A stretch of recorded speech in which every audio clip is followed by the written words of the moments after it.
जी नमस्कार। स्वागत है दोस्तों हिंदी परीक्षा के यूट्यूब चैनल पर।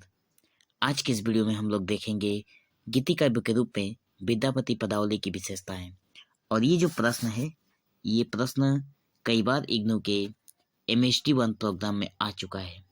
ठीक है, तो यहाँ पे सबसे पहले हमें ये समझना है कि गीतिकाव्य का मतलब क्या है। जब तक इसको हम लोग इस शब्द का मतलब अच्छे से नहीं समझेंगे, आंसर भी हमें ठीक से नहीं समझ में आएगा।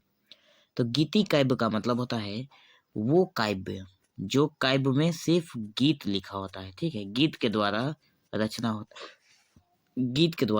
किया जाता है, जिसमें गीत की प्रचुरता रहती है। ठीक है, जिसमें भरमार रूप से गीत का प्रयोग हुआ होता है। तो आंसर देखते हैं। विद्यापति के पदों की सबसे बड़ी विशेषता उसकी संगीतात्मकता ही है। पहले लाइन में कहा गया है कि उनकी जो पदावली है उसकी विशेषता ये है कि वो संगीतात्मकता है, मतलब उस पदावली को गीत की तरह गाया जा सकता है।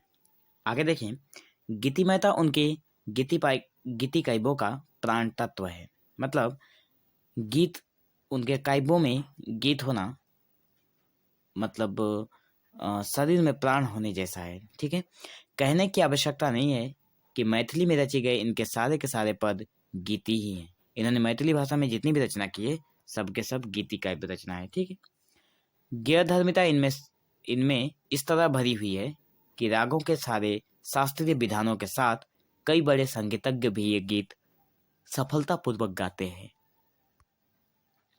यहाँ पे यही कहा गया है कि ये जो गैरधर्मिता है, गैरधर्मिकता का मतलब ही है गाना बजाना। ठीक है, गीत से संबंधित है। तो कहा गया है कि इसमें मतलब संदेह की बात है ही नहीं। ठीक है, क्योंकि इनके जो काव्य हैं उसमें बहुत सारे रागों के सारे शास्त्रीय विधानों का उल्लेख है, और बड़े बड़े जो संगीतज्ञ हैं वो भी सफलतापूर्वक इस गीत को गाते हैं। लय, ताल, छंद, मात्रा की कोई भी त्रुटि उन्हें इन गीतों में नहीं दिखती। और दूसरी तरफ एकदम से अप टू व्यक्ति जिन्हें संगीत शास्त्र के व्याकरण की कोई जानकारी नहीं है, वे भी बड़ी तन्मयता से गाकर आत्मसुख प्राप्त करते हैं। मतलब कहने का मतलब यही है कि विद्यापति की जो काव्य है, जो काव्य है वो उसमें जो संगीत लगे हुए हैं, ठीक है, जो गीत है वो मतलब ऐसा कोई व्यक्ति भी गा सकता है जो आज तक जिसे संस्कृत का व्याकरण भी पता ना हो। ठीक है, और आगे कहें तो एक ही गीत है, जो गीत का नाम है कखन हरब दुख मोर हे भोलेनाथ। ये जो गाना है, इस एक ही गीत को कभी प्रातःकालीन धुन पर, कभी सोहर की धुन में, कभी किसी और धुन में लोग गाते फिरते हैं। एक ही गीत है, कखन हरब मोर कखन हरब दुख मोर हे भोलेनाथ। ये जो गाना है इसको लोग अलग टाइम में अलग अलग तरीके से गाया करते हैं। एक ही गाने को अलग अलग तरीके पे अलग अलग सुर में गाया जाता है। विद्यापति की एक और बड़ी विशेषता यह है कि पाठक, भावक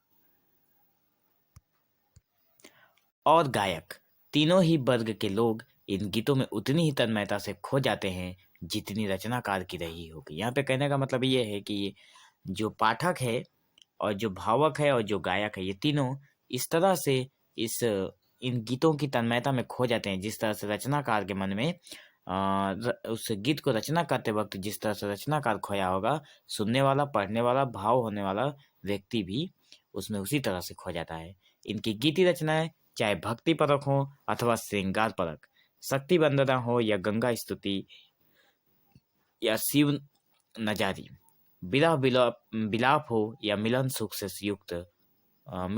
से युक्त, सबके सब भावक को लीन करने में सफल है। मतलब इनके जो गीति काव्य हैं वो किसी भी प्रकार की हो, भक्ति हो चाहे फिर श्रृंगार परक हो, वो सबके सब भाव से लिप्त होते हैं और सफल भी हैं। ठीक है, आगे कहा गया है कि विद्यापति के सारे गीतों का समुचित संकलन अभी तक नहीं हो पाया है। विद्यापति ने जितनी भी काव्यों की रचना की है, सबको एक जगह पे अभी तक नहीं किया जा सका है, ठीक है। परंतु यह उनके पदों की गीतात्मक विशेषता है कि असंख्य गीत लोक कंठ में बस गए हैं, और यह कवि का लोक संबंध तथा लोक संस्कृति से गहरी संबंधता ही है कि उन गीतों के विभिन्न सामाजिक रीति रिवाज मौजूद हैं, जिस कारण वे गीत जनपद की ललनाओं द्वारा अपनयन, विवाह, मुंडन, मतलब यहाँ पे यही कहा गया है कि जो विद्यापति के गीत हैं वो सारे के सारे अभी संकलन नहीं हुए हैं, फिर भी जो संकलित हो गए हैं वो लोगों के कंठ में इस तरह से बैठ गए हैं कि लोगों ने उसके साथ एक अलग ही संबंध बना लिया है, और सामाजिक जो रीति रिवाज होते हैं उस पर ये लोग गाते हैं उसी गीत को, ठीक है। जैसे कि जनपद की ललनाओं द्वारा अपनयन, उपनयन, विवाह उत्सव पर, मुंडन के अवसर पर, पूजा पाठ, कीर्तन, भजन, सोहर, जन्म मरण आदि अवसर पर लोग विद्यापति द्वारा गीत की ही गायन करते हैं, और बिल्कुल उन अवसरों के लिए सटीक बैठते भी हैं, और इन सारे अवसरों पर ये सारे के सारे गीत बहुत अच्छे तरीके से बैठ जाते हैं।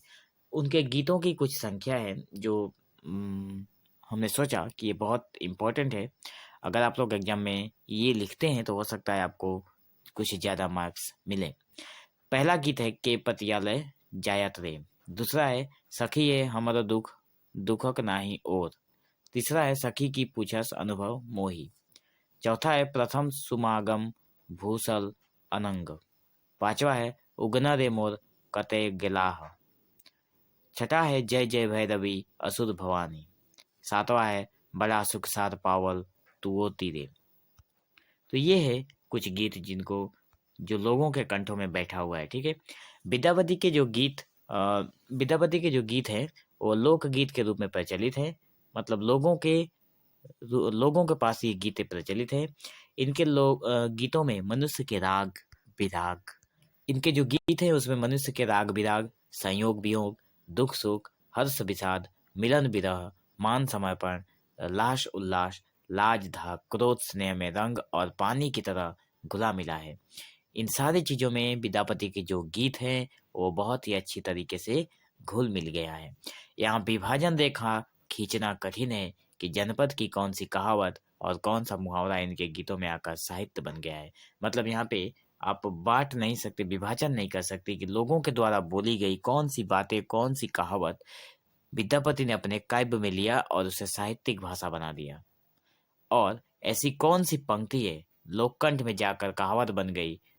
और यहाँ पे और एक बात है कि विद्यापति ने लोगों से कौन सा कहावत लिया, कौन सा पंक्ति लिया अपने साहित्य में, और लोगों ने, ठीक है, विद्यापति की कौन सी पंक्ति लोगों के कंठों में जाकर बैठ गई। इस समय रेखा की विभाजन करना बहुत कठिन काम है, ठीक है। तो कहा गया है कि अतः इनके काव्य में संगीत का अनूठा सामंजस्य है, मतलब जो संगीत है विद्यापति के पदावली में वो बहुत ही अनूठा है, उसका जोड़ यहाँ पे दूसरा कोई नहीं है, ठीक है। तो ये एक छोटा सा कॉन्सेप्ट था जो आप लोगों को जानना बहुत ज़रूरी था। जिनका भी एग्ज़ाम नेक्स्ट सेशन में आने वाला है उनके लिए ये आंसर बहुत हेल्पफुल रहेगा, और आप लोग इसी तरह के अपने सब्जेक्ट से संबंधित लेक्चर पाने के लिए चैनल पर बने रहें। So thank you for watching this video. Have an awesome day.